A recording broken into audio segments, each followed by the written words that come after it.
वे कहते हैं कि विपक्ष उन्हें काम नहीं करने देता, लेकिन वो फिर भी बड़ी तेजी से काम कर रहे हैं। ये बात सच है, बड़ी तेजी से काम हो रहा है, बड़ी तेजी से सरकारी कंपनियां बिक रही हैं। LIC बेच डाली, एयर इंडिया बेच डाला, BPCL बेच डाला, BSNL बेच डाला, यहां तक कि रेलवे भी बेच डालने की योजना कर रहे हैं। सचमुच उनकी रफ्तार बहुत फास्ट है। कांग्रेस सरकार ने 14 करोड़ लोगों को गरीबी से निकाला और 5 सालों में जिस तेजी से इन्होंने लोगों को गरीबी में वापस डाला है, उसका कोई अनुमान भी नहीं कर सकता है। तो उन स्वतंत्रता सेनानियों का अपमान करना बंद करें, जिन्होंने इस देश की नींव डाली, जिन्होंने अपने खून और पसीने से इस देश को आजाद किया। उन महापुरुषों का आदर करिए जिन्होंने इस देश की नींव डाली।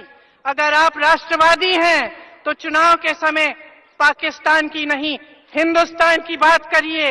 हिंदुस्तान के नौजवानों को बताइए आप उनके लिए क्या करने जा रहे हैं। हिंदुस्तान की महिलाओं को बताइए कि आप उनके लिए क्या करने जा रहे हैं।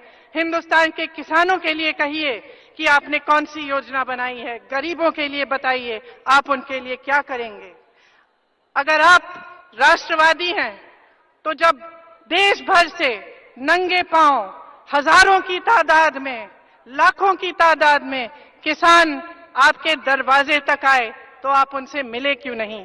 आपने उनसे उनका दर्द क्यों नहीं पूछा? अगर आप राष्ट्रवादी हैं तो जब आपके किसी साथी ने किसी महिला के खिलाफ कोई गलत बयान दिया, तब आपने इस देश की तहजीब उनको क्यों नहीं सिखाई?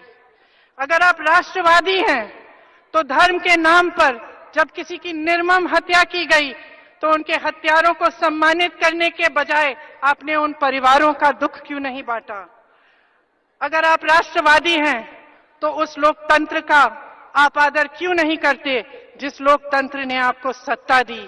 उन संस्थाओं को आप जी जान से क्यों नहीं उनकी रक्षा करते जिन संस्थाओं से जनता को शक्ति मिलती है, जिन संस्थाओं से इस देश की जनता मजबूत बनती है? उनको नष्ट करने का प्रयास क्यों करते हैं? लोकतंत्र को नष्ट करने का प्रयास क्यों करते हैं? अगर आप राष्ट्रवादी हैं तो आप जनता की आवाज को बंद क्यों करना चाहते हैं? जब जनता आपसे सवाल पूछती है आपको खुश होना चाहिए। आपको ये सोचना चाहिए कि देखिए, मैं एक ऐसे देश में रहती हूं या रहता हूं जिसमें जनता की आवाज उठती है, जिसमें जनता सवाल पूछती है, जिसमें जनता जागरूक है, जिसमें जनता मजबूत है। उसके बजाय आप उस आवाज को दबाना चाहते हैं और पूरे प्रयास में रहते हैं कि जनता की आवाज ना आप तक पहुंचे और ना किसी और तक पहुंचे।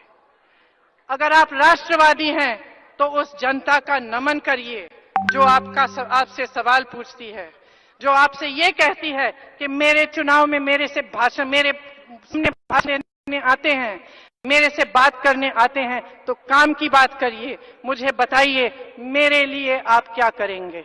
आपको गर्व होना चाहिए ऐसी जनता पर। लेकिन